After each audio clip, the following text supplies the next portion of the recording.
Alright, well, today we've got this pack of random stuff that I got in an antique store for about $5, probably over 2 years ago.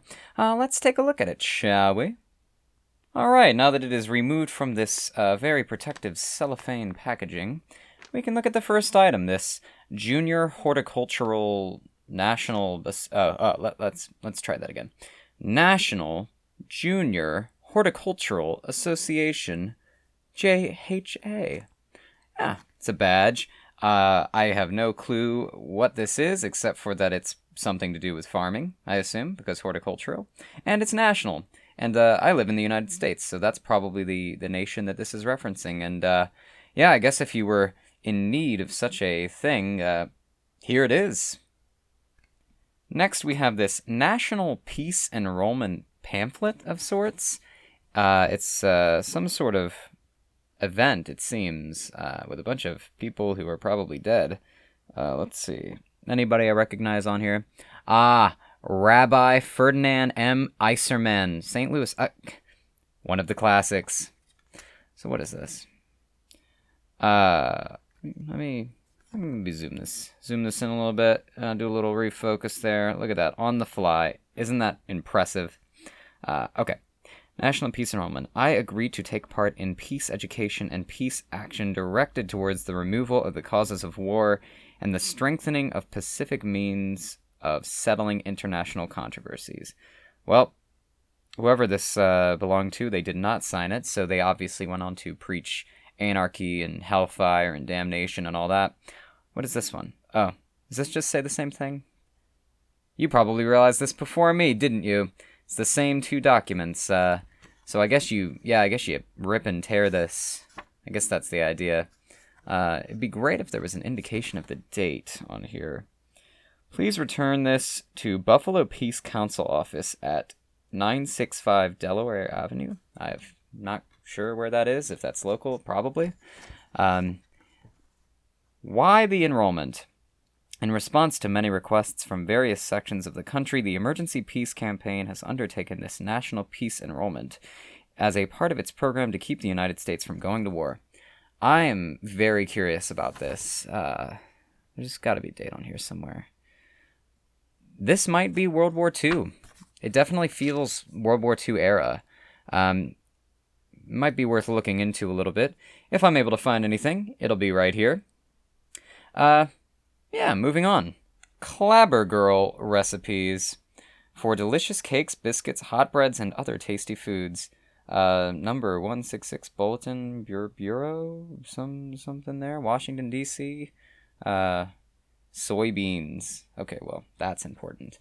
It seems just some sort of old school advertisement pamphlet. It's about the same size as the last thing we looked at, but what does this say here?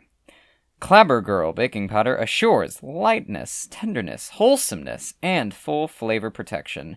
What more could you ask for? Clabber Girl gives double rising action. The first action takes place in the mixing bowl when liquids are added to the dry ingredients.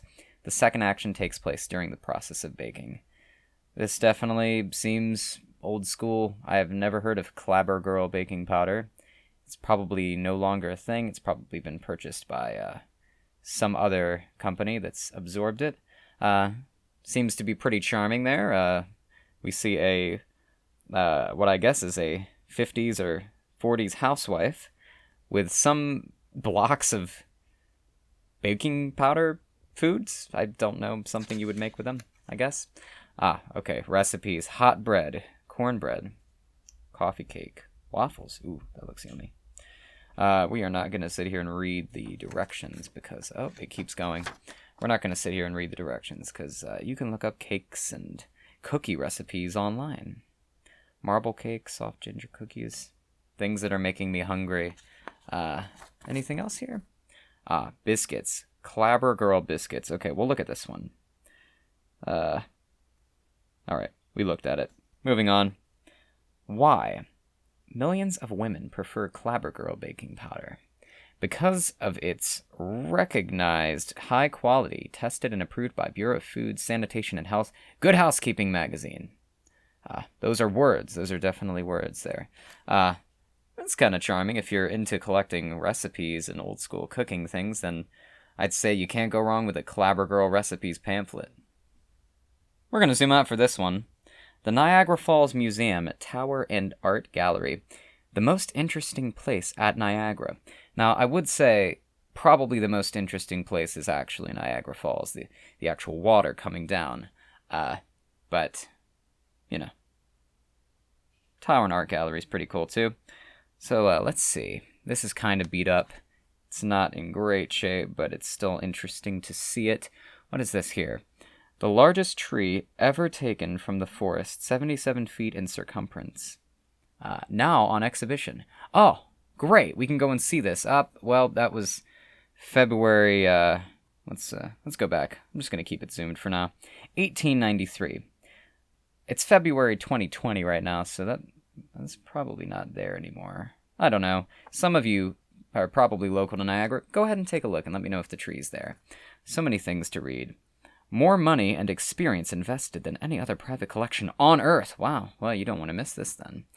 Thousands of curios you cannot see in Washington, New York, or even the British Museum. Even the British Museum. I mean, wow. What more could you ask for? The oldest museum in America. That's actually a claim to fame. That's pretty cool, if that's still true to this day. The largest private enterprise on Earth. Man, words used to be really hard to say. Ooh, okay. Inside, what have we got? See Jean-Louis Lousier in person. Well, okay. And his rubber ball, the only living man to ever go over the falls and come out smiling. Wow. Okay, he went over the falls in a rubber ball. Remember back in the day when people just did things that they probably would die doing just for the sake of publicity? People, I'm sure glad that they don't do that anymore, right? Right? Over 1,000 new scenes added to the art gallery this year. Over 20,000 new additions to the museum. Well, which one is it? Come on, guys. Take your pick. What is this? The interior scene of Niagara Falls Museum, the finest arranged building in the world for exhibition purposes. Well, 1893, I guess it probably is. Or around the 1900s. That tree was probably cut a lot longer before this was released. Special features, yada, yada, yada. Let's look at this picture here. This is General. I'm not even going to try that. Yes, I am. Asi Pumpfnoferferu. Okay, well. You can do a Google on that there and get the full image, but or get the full picture, rather. The most wonderful and valuable curio in the world. I guess when they say curio, they mean scene, or little short scenes, or small displays, exhibitions, I think we call them now. Worth going 1,000 miles to see. You have gone further and seen less. I like that. You have gone further and seen less. So why not go 1,000 miles and see something that's actually there? Special features continued. The entrance fee returned if you were not entirely satisfied. So, if you're going to go to the Niagara Falls Museum, take that. If you're not satisfied, get your money back and tell them Reed sent you. There's a lot to get through here. A little story with a big future. A potato. Is this something about potato farming? Cooperating companies, member of the Pennsylvania Chain Store Council. Look at all those names. The Sun Drug Company. All these businesses that probably don't exist anymore. So what have we got here? Everyone knows the story about This Little Pig Went to Market. Well, this is a story about a little potato going to market. It was a Pennsylvania potato, and it wasn't so little either, because it graded U.S. #1. Look at all these words that definitely could be read. Feel free to pause and take a look if you're so inclined. I think that's where that goes. Chain stores help. So the story of a little potato going to be eaten. 1 million pecks a month. Pecks a month? On their side, the growers agreed to pack a true quality U.S. #1 and to maintain a steady, adequate supply of this quality. Remember when things were grown in the United States? Remember when the United States existed? What a time to be alive. These 1 million pecks a month are moving from the farm to home by the shortest and most inexpensive route. Unnecessary expenses, extra handling, extra loading and unloading, extra transportation costs, and other charges are eliminated from the picture. And what does this mean in dollars and cents to the grower? Well, look at these figures. Experts say that the retail sales of farm-produced in the farm produce in the United States last year amounted to about $2 billion. I have no clue what that means for us in the 2020 years that we are reading this in, but there's probably some substantial amount of inflation that could be had from that. Dawn of a new day for Pennsylvania farmers, and we have a farmer petting his mutated son potato on the head. If you get a potato from the supermarket and it looks like that, it has growths on it, and it's that big, call the Guinness Book of World Records, I guess. What have we got here? 1895 to 96. Teacher's assistant, thematically arranged. Well, we definitely know that this is old. Remember that we have constantly in stock the latest publications of all music publishers in this country and of the leading houses abroad. We can therefore furnish any piece of music published at shortest notice and lowest cost. Cool. All right, let's look at this. I think this is going to be a lot of sheet music, seems like it. A thematic list of new pianoforte compositions especially adapted for teaching purposes. Graded from 1 easy to 6 difficult. All right, what are we starting out here with? Dainty Fingers Waltz. This is apparently easy. Well, that's definitely some sheet music. 35 cents postpaid. So I guess this is more of a sampler. You're not going to get the entire song here, unless this is the entire song. I only see double bars at the end on some of these. That is blurry. There we go. Let's see. Anything recognizable in here? Any of the classics? We have Little Hero and Little Maiden, because, gender stereotypes back in the 1890's were probably pretty strong, I imagine. The Little Flower Girl, brilliant little caprice with some work for right hand. Some work for right hand. Do people tend to play piano with their left hand? I'm not really sure. The Merry Coaching Party. So, anyway. Oh, Heart's Sigh.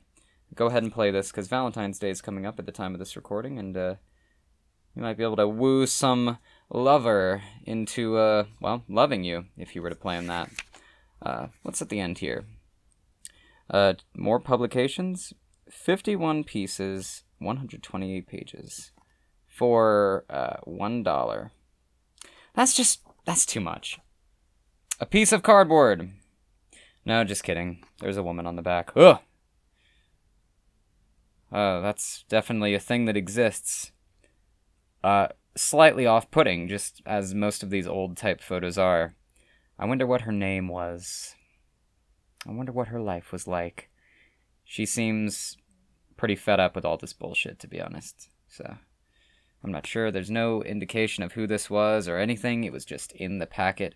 And there will be at least one more set of photos for us to look at before the end of this, but I'm going to give a nice zoom in on her face there. Beautiful. Your guide to Westinghouse chart of the Nuclides. The Nuclides. You can be sure if it's Westinghouse. Westinghouse, that's a traditional American brand name that I recognize from science experimentations and things like that, what they did back in school days and things like that. Yep, just gonna keep going on. Periodic chart with nuclear data. Nuclear. Ha. Nuclear.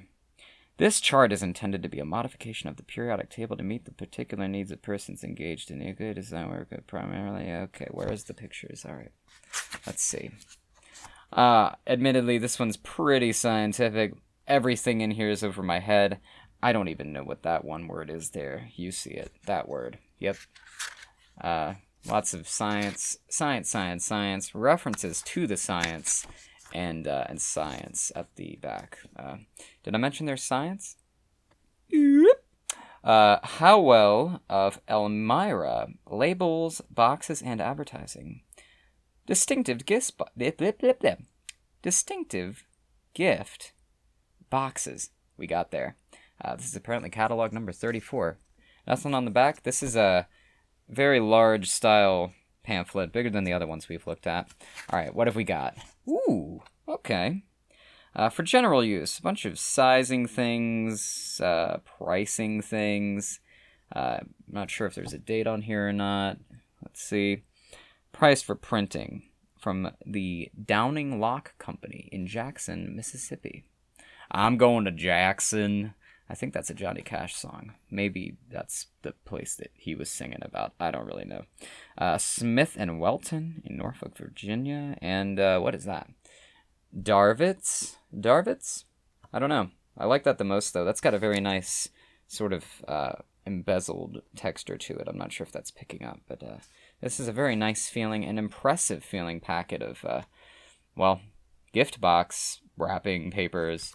And this here it's sort of like a modern day paint swatch. If you go to the painters, you can get stuff like this for textures and things.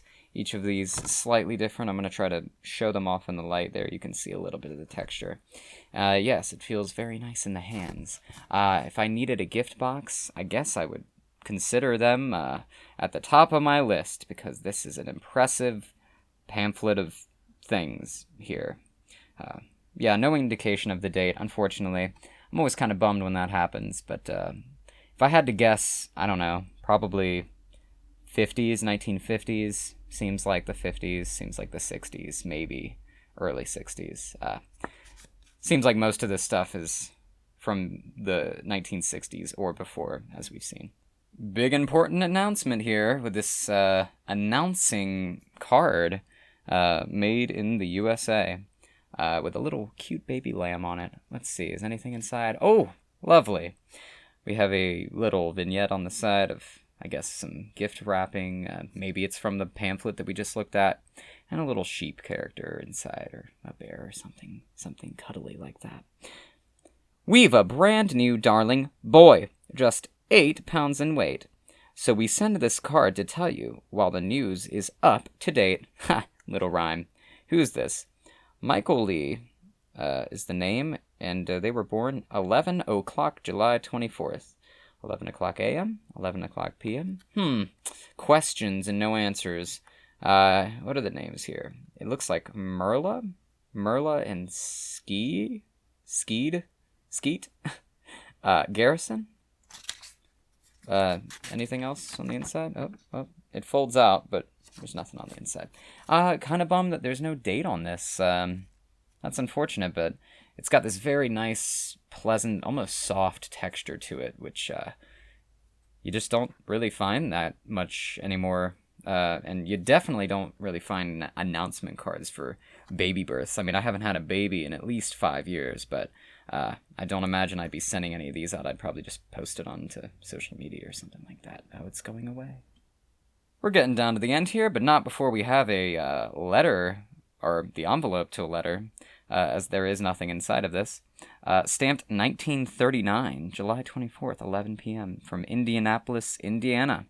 Check out those old stamps there. I'm going to do a zoom in real quick on these bad boys. That's nice. I know stamp people are always wanting to see the stamps, and I can't really blame them. They're very well kept in a lot of circumstances, and they have so much detail. It's a shame that they have to have this imprint put on top of them, but while we're zoomed in here, let's take a look. Miss Betty Long, 256 Everett Avenue, Newark, Ohio. I thought that was an abbreviation, like Ellis or something like that. And zooming back out a little bit and refocusing. Oh, there we go. Oop, I dropped it. Basically, there was nothing else on the inside. It was just an empty envelope. So, moving on. Zoomed back out for this one because we have a Western Union telegram here. Let's try to decipher things about this. Okay. Do we have a date? Does not seem to have a date on it. Let's see if we can figure it out in just the wording here. Okay. 240 something, 45, 240. There's a squiggle. Pittsburgh, PA. Pittsburgh, PA? Surely that's just Pittsburgh, PA. I'm here, by the way. Miss A something. All right, let's just continue on.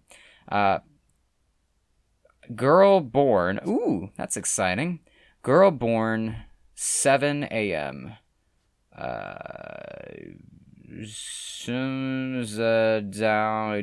She's doing well. Or baby's doing well, something like that, and then someone's name, Leonce, Ponce, Friance.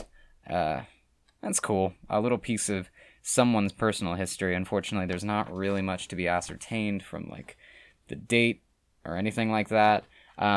If you've never held an old school telegram in your hand, I definitely recommend it. You can find them pretty cheaply at a lot of antique stores, at least in the United States.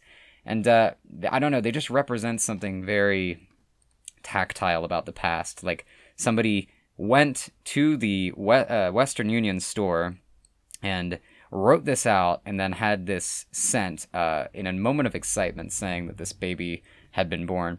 And I don't know, there's just something very tangible about that makes me appreciate collecting these. And indeed, all the things that you'll see on this channel are representative of that to some degree. But a telegram written out by hand, you can't go wrong with that if you're a history nerd like myself. Speaking of telegrams, there was another one in the package. Let's see if we can find a date on this one. This one's a bit clearer. Oh, okay. I'm not sure if that's going to come across in the camera. Let me do a zoom in real quick. There we go. It says 1918, May 20th, 10:45 p.m., or about that. So the date's there, May 20th, p.m., 10:45 p.m. So that's pretty nifty. It says, let's see. Cannot go. Will be too late. Leonce. Oh, that seems like the person who signed our last one. And it's from Pittsburgh, Pennsylvania, again. And this might be sort of a chain here. Can you imagine having to go and send a telegram just to tell somebody that you can't go to something, like a late-night gathering or something like that? Whereas nowadays you can just send a text message. And in the future, surely, we will just communicate with our brains directly to each other's heads. And last telegram, I promise, from our friend Leonce, is this Mother's Day greeting card telegram by Western Union. Look at that old art there. That is really something. I don't know. I just find that incredibly charming. What does this one say? No date, it seems. Bedford, Ohio. Mrs. A. something. Looks like the same name from the first telegram we looked at. Apologies that the white balance is going crazy looking at this. It's sort of an off shade of brown. All my love goes to you, mother dear, on this Mother's Day. Aw, that's very sweet. He sent a card to his mom in Bedford, Ohio, and nothing on the back. Very fragile paper. It's pretty neat that something like this has survived for as long as I assume it has. And yeah, I'm happy to have Mr. or Mrs. Leonce's 3 telegrams just that they happen to send, and now I have them here in 2020. Isn't it crazy? Okay, 2 more things. Here we go. The Reading Fair Souvenir official program from September 8th to 15th. The Grand Circuit Horse Racing, rather. Thrill shows, AAA auto races, beauty contest, ice carnival, music review, nightly fireworks. What more can you ask for? Hard to get items for your car or your home. Artie and Marty's. I like that name. Wholesale and retail in Reading, Pennsylvania. A lot of Pennsylvania items here. Does go without saying, or maybe it doesn't go without saying, I live sort of close to Pennsylvania in the United States, so it makes sense that a lot of this stuff would be there. Compliments of Reamstown Mills and manufacturers of the Hope Chest Nylon Full Fashion Hosiery. Let's look at all these words. Not a lot of pictures here on the outside. Let's hope that the inside is worth looking at, because who needs words when we've got pictures? The Republican Party in Pennsylvania stands on its record. Political stuff. Pretty timely, I guess, given the current state of America. Reading Fair officials. Look at all these people's names. Timer, Marshall, 2 Marshalls. Marshall. Race secretary. Thor batteries. Look at that thing. For all uses, including lighting, engine starting, communication, radio alarms, emergency power, and all diesel systems. That's pretty nifty. Price Battery Corporation, Hamburg, Pennsylvania. Let's keep looking through here. Next page. Ooh, Coca-Cola. That's pretty cool. Fun fact, I used to collect Coca-Cola items. I still have a couple in my collection, but I've sort of matured, as you see behind the book here on the shelf, to other, more mature things besides just soda, like, kids' books and stuff. Reading Coca-Cola Bottling Works Incorporated. That's probably still there, honestly. A lot of those factories have managed to stick around. Compliments of Montrose Abattoir, Inc., or something like that. Fair history. 6,500 people were caught in fair blackout for 20 minutes when a transformer blew out. First time in the history of reading fairs. Can you imagine? No electricity? The inhumanity! Need money? Borrow from our personal time loan department at low income rates on convenient terms. That's pretty cool, I guess. People being swindled into signing long-term loans, even back in the day. Old reading beer, traditionally Pennsylvania Dutch. That's pretty cool. I like that design there. I wonder if you can still get that. Fair history. Racetrack at Reading Fairgrounds was built in 1915. 1/2 mile dirt track to accommodate both racehorses and high-powered race cars. Wow. I hope they don't run them on the track at the same time. Home of Manhattan shirts, McGregor sportswear, alligator raincoats, society brand, and Townley clothes. London shop of Reading, or Reading. I've kind of flip-flopped on both of those, but I think it's probably pronounced Reading. Let's see what else is in this pamphlet here. It's pretty thick.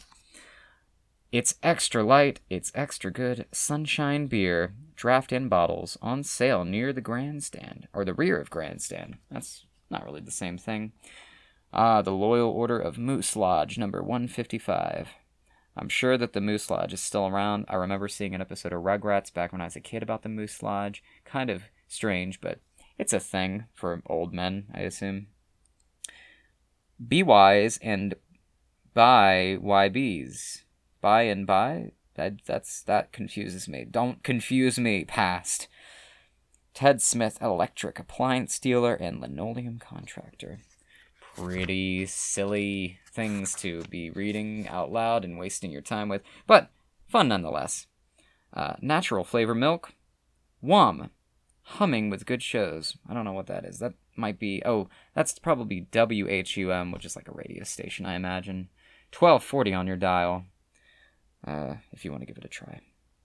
The Wonder Bar. Bunch of clothing stuff. Have you seen your post-war step-saving kitchen?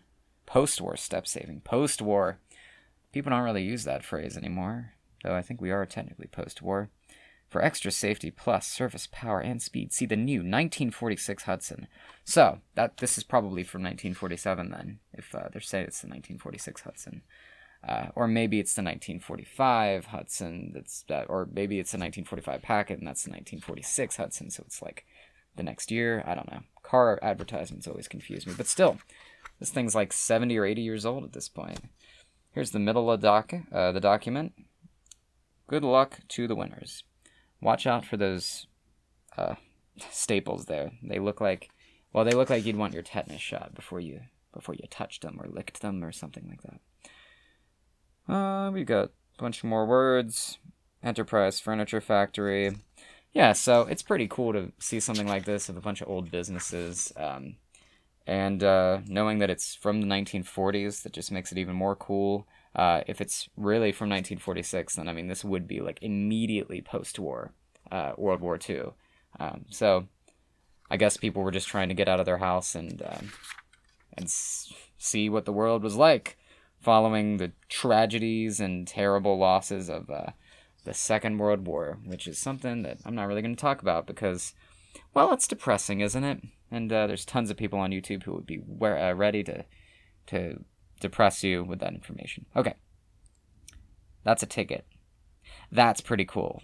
I'm wondering, I'm not going to try to take that out because that's paperclip is definitely old school.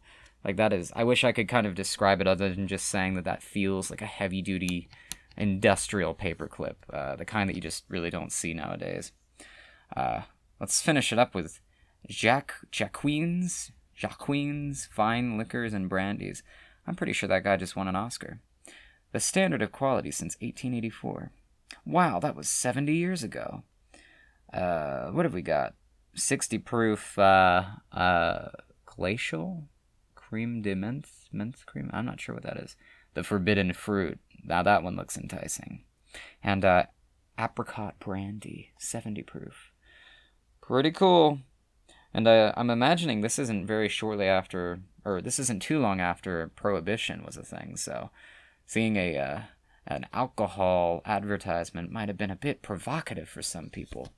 So yes, that was the Reading Fair Souvenir official program from 1946. Pretty cool. Well, friends, thank you for joining me for this little trip down memory lane of sorts. Not my memories, of course. More the memories of our grandparents, probably. But still, always neat to see historical artifacts and to have them in such a sort of mishmash form. Again, I picked this packet up at a antique store local to me. I think it was about $5 or $6, and I thought, wow, this feels weighty.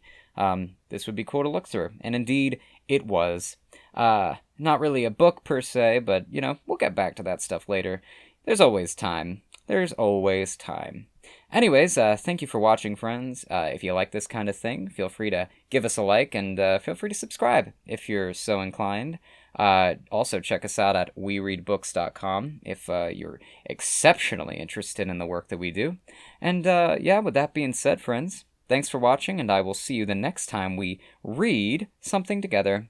Ta-ta.